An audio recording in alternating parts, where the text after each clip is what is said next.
Do we or can we inherit anxiety?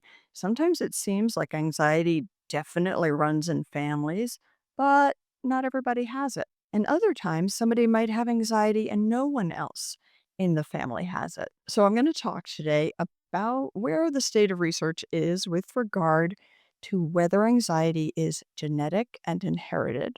And then we're also going to talk about, does it matter? And if it does matter, why does it matter? So, how much genetics actually does play a role here does seem to vary by which anxiety disorder. So, towards the end of this video, I will also provide a summary of where the current research is for generalized anxiety disorder, panic disorder, specific phobias, agoraphobia, social anxiety disorder. So, those are the five anxiety disorders primarily that apply to adults in the DSM-5 TR. And I will also include obsessive compulsive disorder because while that's no longer classified as an anxiety disorder, many of the people who watch my channel ask about OCD, and there is a lot of overlap. But before we go to the specific disorders, I think it's good to understand in general what the research is saying, how the research is done, and I'm going to break down some terms like familial aggregation and concordance rates, which applies to twin studies. So, anxiety is a pretty common human phenomena, but it becomes a disorder when it is too excessive, interferes with your daily life, overall impacts your daily functioning or your happiness. And anxiety disorders are very common. The research shows that up to a third of the population will experience an anxiety disorder at some point in their life. And family history and genetics are definitely risk factors, but they are not determinants. There is no gene for any of the anxiety disorders that causes the anxiety. So, overall, family conditioning, family history, and genetics can be viewed as influences, as proclivities, as risk factors that increase the chance you will get a disorder, but not determine it. So, when researchers look at a family and they see that anxiety disorders aggregate within that family, that's called familial aggregation. And research shows that having anxiety in a first degree relative, somebody very close to you, can increase your risk of getting an anxiety disorder anywhere between 3 times and 17 times that of somebody who does not have that person in their family. Now, that's a huge range, but familial influence is definitely a factor. Yet families influence us in many ways, right? We learn from our parents' behavior, we mimic the behavior of others, ways of coping, patterns of behavior. These things can be passed down in families generation after generation. So they don't necessarily point to a genetic link. So, in order to look at something like anxiety to see if it actually is genetic, researchers turn to twin studies. So, a common method of doing a twin study is to compare the incidence rate within identical twins who share exactly the same genetic structure with fraternal twins who are as different from one another as two siblings, right? Most siblings could be seen to share about 50% of the same genes, and the identical twins are identical. Now, if you're looking at the research on this, I want to give you a heads up that identical twins are called monozygotic and fraternal twins are called dizygotic because sometimes reading these research studies can be very confusing. So, in the research, you'll see sentences like this one, and I'm going to break it down for you. But this is about the occurrence of obsessive compulsive disorder in twins. So, it says that there is a concordance rate of 0.57 for monozygotic versus 0.22 for dizygotic twins. So, what this means is that if you are an identical twin and your identical twin has obsessive compulsive disorder, you have a 57% chance of having that disorder. Whereas if you are a fraternal twin and your twin has OCD, you have a 22% chance of having that disorder. So the concordance rate is basically the chance that one twin will have the anxiety disorder if the other twin has it. And given that for OCD, it appears that it is twice as common In identical twins, it appears that there is a large genetic contribution to whether you develop OCD. However, remember, it's not 100%. Even in identical twins, there is a what's the number?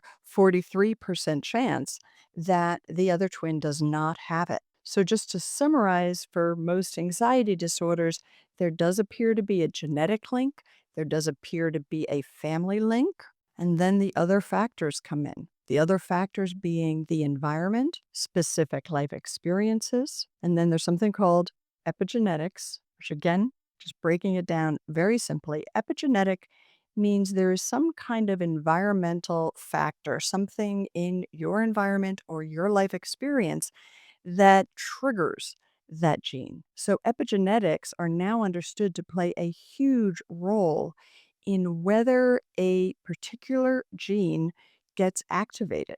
And this goes across all sorts of things, not just mental health disorders. So, this is another developing area of science, which is super interesting. And it points to our genes are not our destiny. So, that brings me to the question of, does it matter? Does it matter whether your anxiety or the anxiety of a loved one was inherited because of family behavior or inherited because of genetics? I think this information could be a two-edged sword because in working with people as a psychotherapist, I know that some people really hung to the concept that their disorder was genetic, but the impact of that was that they felt there was nothing they could do about it. They felt like, I inherited this, I will always have it. So if it is blocking your willingness to get help, then I don't know that it's all that helpful because no matter the reason for your anxiety disorder, really, no matter the reason, anxiety is treatable. For many people, you can achieve full recovery. And for most of the rest, you can achieve significant improvement. So, it really, in terms of treatment and steps going forward, it doesn't really matter what triggered your anxiety, what genes you inherited. I mean, yes, you might have an extra hurdle. It might take extra effort. And if you have family patterns of anxiety, and we know that trauma is passed down intergenerationally. So I'm not saying that it's not a contributing factor and it doesn't create more difficulties, but you still can recover from it.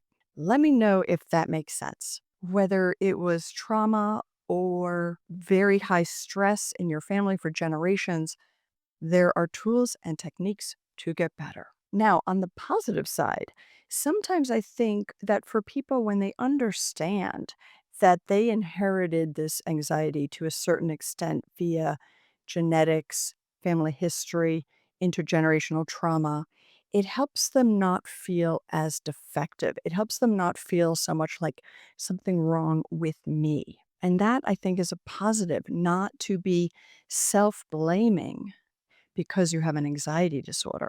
When we can understand this in the context of how many people end up with anxiety disorders, how much anxiety is pervasive in the human population, and how much it may have been a factor in our family history, it can really help us with self compassion, which can really help us with healing. Okay, let me summarize some of the specifics for you.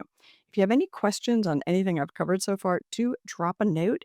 If you want me to elaborate on something, let me know. I do read my comments whenever I can, and I try to respond, particularly if it is a question that can be addressed with a video. Oh, and by the way, if you haven't subscribed to my channel, please do so. It's a big help. If you are getting value out of this video, please give it a like. That's also super helpful. I am trying to provide quality information around the world to help people recover from their anxiety. So, a quick summary of the research for specific anxiety disorders. So, for generalized anxiety disorder, the research shows that there's about a 6 times increase in your chance of having generalized anxiety disorder if you have a first degree relative who has it. And twin studies seem to indicate that genetics contribute about 30% to the reason why you might have generalized anxiety disorder. Now, researchers also look for specific genes that might indicate the likelihood of a particular anxiety disorder. And for generalized anxiety disorder, some research has pointed to a gene called RBFOX1, but this research is new and inconclusive. So for panic disorder, the research shows a pretty wide range in terms of that odds ratio of the family aggregation. So if somebody in your family has panic disorder, you are between 3 and 17 times more likely to have a panic disorder. Now, that's such a wide range. Not so sure that it's all that helpful, but it definitely indicates an increased chance. Oh, and I want to throw in here another reason it could be useful to know this, to know that you have an increased risk if somebody in the family member has this, is you might be willing to seek treatment earlier. And the earlier you seek treatment, particularly for something like a panic disorder, the better the outcome. So that's another positive to knowing. Some gene studies are showing a possible link to a particular gene for panic disorder, which is NPSR-1. But in general, anxiety disorders are viewed to be polygenic, meaning they incorporate a lot of different genetic areas. Okay, specific phobias. For the diagnosis of a specific phobia, the research really varies. Pretty much anywhere from 30 to 60% related to family influence, possible genetics. The variability could be based on the fact that there are so many different specific phobias, right? So many different things that can create the particular phobia that the person has. For social anxiety disorder, the twin studies show an inheritability rate of around 27% due to the genetic component. And with social anxiety disorder, a family history of any anxiety disorder increases your chance of having social anxiety. And obsessive compulsive disorder, we already talked about the significant twin studies showing that there's definitely some genetic component, or I shouldn't say definitely even there, but most likely a genetic component. And the odds of your having OCD if somebody else has OCD in your family dramatically increases if that person developed OCD in childhood. So, childhood onset actually of any anxiety disorder will increase your chance of inheriting it by a certain amount. But with OCD, it's a large jump. So, to summarize some of the major points here, I first want to point out that even though I mentioned some specific genes that are being identified in some research, there is no gene that has been found to determine any of these anxiety disorders. And none of the research to date is definitive. And given the concept, the very real concept of epigenetics, which is that environmental factors trigger genes. Your genes are not your destiny, and actually, neither is your childhood environment. Recovery is possible. Rewiring how the anxiety works in your brain is possible. If you haven't yet seen the free webinar that I offer, Rewire Your Brain for Joy and Confidence, I encourage you to take a look. I'll link it. I think the link will show up over there, but sometimes I'm turned around on the video camera, to be honest. But I talk about how we actually wire our brain when we link thoughts and behaviors with particular feelings. And this is wired into us young. It's not all stuff we do now. We get wired in a particular way, but there's neuroplasticity. We can change the wiring in our brain.